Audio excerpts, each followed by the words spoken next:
여러분 스미스에 대한 이러한 이제 설명 이런 거 들으시는 것도 뭐 좋은데요. 스미스는 사드세요. 네. 백문이 불여일견입니다. 몰라. 어색해요?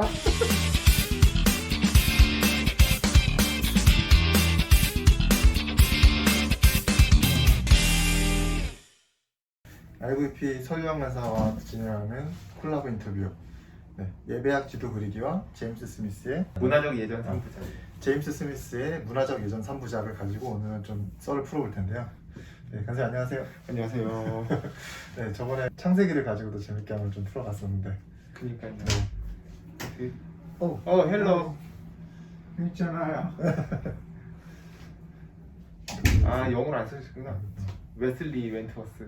IVP에서 그 70년대, 80년대 문서 선교사이시고 그 초창기 때 굉장히 우리나라의 그 개혁주의권 교육책이라든지 개혁주의권 책을 많이 소개해 주신 분이세요. 그래서 지금 IVF나 IVP에 이제 시니어 혹은 그보다 한 세대 더 높으신 그 위에 계신 분들이 멘토. 예. 올해 86, 87. 역시 가만히 있어도 레전드가 찾아오는. 아닙니다. 네, 그러면 이제 먼저 책 소개와 저자 소개를 좀 하면 좋을 것 같은데요. 문하영 교수님 같은 경우는 재밌는 일화가 있으세요. 문하영 교수님도 켈빈 출신이시거든요. 그래서 이제 공부하실 때 식사 자리에 누가 와가지고 자기랑 막 얘기를 하더래요. 그래서 제가 이 사람 대단하다고 얘기를 막 하면서 했는데 나중에 알고 보니까 제임스 스미스였다고. 와, 내가 누구 교수랑 밥도 먹고 사우나 안 하셨겠죠? 다 했어. 네, 뭐 이런 얘기 하셨다고. 이런 흉내를 내진 않으셨습니다. 네. 연기 굉장히 잘하시는데. 괜찮아요? 네. 네. 그 문하영 교수님은 현재 이제 고려 신학대학원에서 이제 예배학 교수로 재직 중이세요. 통상 보통 이제 장로교회 예배학 하면은 설교학이잖아요. 특이하게 고신에서 예배학인데 예전에 대해서 가르치시는 교수님이세요. 그래서 또 이분이 단순히 그냥 그런 유니크함도 있고 또 북미 예전학회 정회원이기도 하세요. 그래서 다양한 저널에 이제 예전에 대해서 논문도 많이 실으시고, 그래서 이제 그분의 책 이제 예배학 지도 그리기는 한마디로 얘기하면 이제 한 권으로 예배학의 주요 주제들을 일목요연하게 보여주는 책이라고 할 수 있겠습니다. 그래서 신학의 여러 부분 속에서 예배학이 위치한 자리, 예배학은 어떤 것이냐, 단순히 우리는 설교학으로 많이 개혁파의 어떤 예배 요소 안에서 설교가 큰 비중을 차지하긴 하지만 예배를 그렇게 그냥 딱 축소시키는 것이 아니라 예배학에 위치한 자리를 고민하고 또 그 자리에서 다른 특히 조직신학에 대해서 이 책에서 많이 언급하고 있는데, 조직신학과의 관계성에 대해서 많이 언급하고 예배 요소와 순서, 또 예배 신학에 대한 이해들, 예전이 형성하는 신앙에 대한 고찰, 이 부분은 이제 제임스 스미스의 5장하고 좀 많이 직접적으로 연결될 수 있는 부분이고요. 기독교 윤리와 예배가 어떻게 연결되는지, 그리고 세례와 성찬을 예배 속에서 어떻게 기획할지 같은 실천적인 부분, 실용적인 부분들도 많이 담고 있습니다. 그래서 한마디로 예배학에 관심을 갖고 공부해 보려고 하는 사람들을 위한 입문서 또는 개론서라고 할 수 있겠네요. 네. 굉장히 깔끔하다. 이렇게. 좀 딱 이렇게 해야 되는데. 네. 이 책에서 또 이제 주로 얘기하고 있는 게 조직신학과의 관계를 좀 설명하면서 그 기도의 법칙과 믿음의 법칙이라는 얘기를 좀 하시거든요. 네, 기도의 법칙이 믿음의 법칙이라는 말 사실 반펠라기우스 논쟁에서 이제 인간의 노력보다 하나님의 은혜를 중시하는 맥락에서 나왔다고 해요. 근데 이제 현재는 이 말이 예배의 환경에서 예배 자리에서 교리가 형성되었다는 의미로 쓰인다고 하더라고요. 삼위일체가 성경에 나오진 않지만 예배를 드리는 가운데 삼위 하나님께 대한 신학을 세워나가는 것처럼 예배의 법이 믿음의 법을 형성한다고 보는. 그래서 사실 이 부분은 조직신학자들 보면 이제 들고 일어설 얘기를 하는데, 근데 사실 스미스가 정확하게 그 얘기를 하고 있어요. 네. 스미스는 심지어 이거 약간 도발적일 수 있는데 네.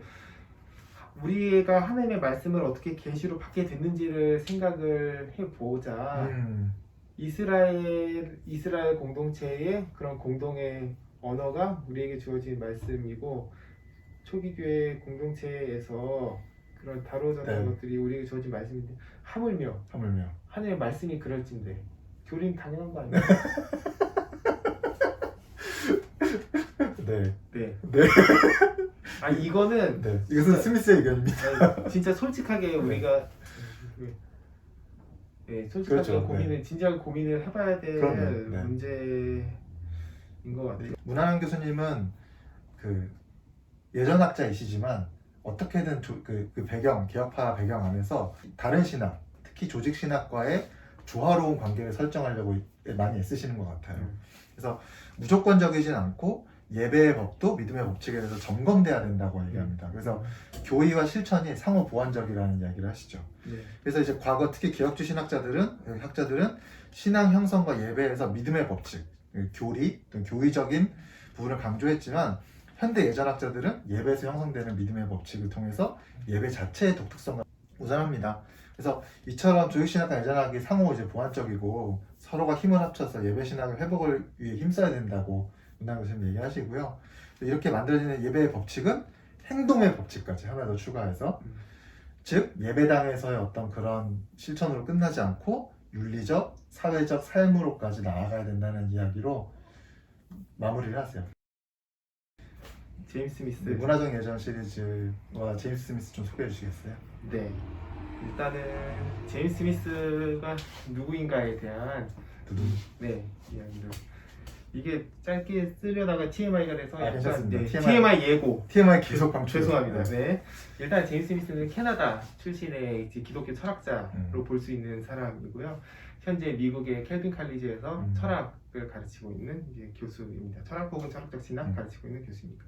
그리고 여러 매체의 편집장을 했는데 지금은 이제 이미지 저널이라고 하는 저널의 편집장이기도 합니다. 스미스는 원래부터 기독교인은 아니었고 대학교 때 이제 사귀던 여자친구, 지금 현 아내인 디애나의 가족 을 통해서 기독교 신앙으로 이제 들어선 사람입니다. 그래서 원래 좀 재능이 뛰어났던 사람인 것 같아요. 그렇게 뛰어났던 사람이 갑자기 이제 기독교 그걸 받은 거죠. 갑자기 이제 학문적 역량을 글로 다 투영을 한 것 같아요. 그래서 캐나다 학부 끝나고 캐나다에 이제 기독교 학문연구소라고 있어요. 이게 영상에 담길지 모르겠어요. 근데 개인적으로 우리나라에 여기에 계셨던 분들이 좀 소개될 필요는 있다는 생각이 드는데, 네. 근데 어쨌든 거기서 이제 그 제임스 올타이스라는 이제 분에게서 그 지도 아래 석사, 철학적 신학 연구로 석사를 했습니다. 이때 이제 되게 특이한 게 있는데 스미스가 개혁주의 철학이랑 신학을 공부하면서 동시에 주말에 오순절 교회를 나갑니다. 그래서 개혁주의 공부하고 오순절 교회 이제 그런 이제 특이한 경험을 이제 하게 됐는데 영육에 강건하신 분이시군요. 네, 그래서 이후에 스미스의 저작을 보면은 이 둘에 대한 자기가 걸어왔던 길에 대한 존중이 다 나타나 있어요. 맞습니다. 그래서 그런 부분들이 그런 거 맥락들을 생각하고 이제 글을 읽으면은 그런 재밌는 부분들이 보이는 부분이 있습니다.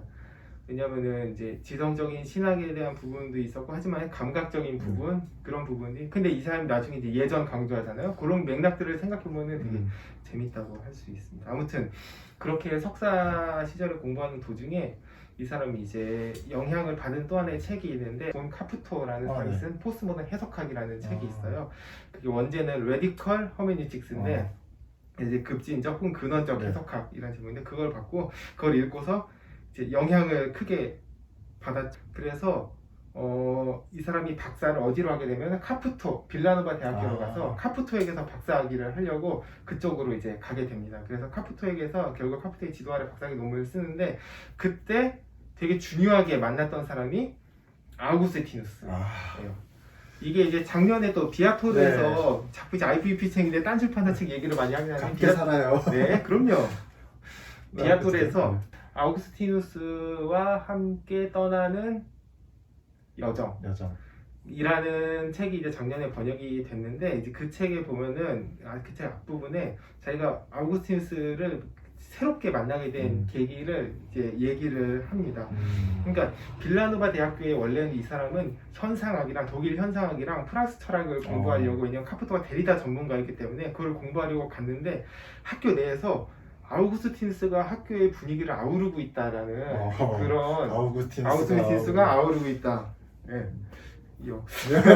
네, 그런 분위기를 감지를 하고 이제 새롭게 보게 된 거죠. 그때 이제 원래 준비했던 것보다 더 TMI가 나오는데 그 하이데거의 존재와 시간을 쓰기 전에 이제 그 전에 강의록이랑 그때 이제 한창 영어로 번역된 한나 아렌트의 네. 박사학위 논문 아우스티누스의 성사랑 개념 음. 하여튼 그 책을 읽고 이제 스미스가 아우구스티누스를 아예 다른 사람으로 보게 된 거죠. 원래 그 전에는 되게 그러니까는 신학자이면서도 특정 이제 교의의 네. 교의로 이제 환원되는 아우구스티누스로 이해를 했다고 한다면 네. 그 이후에는 이제 철학자로서의 실존주의 철학자로서의 아우구스티누스를 이제 새롭게 이해를 하게 되면서 그 이후에 이제 나오는 스미스의 모든 저작에는 다 아우구스티누스의 아우라가 지배를 하고 있습니다.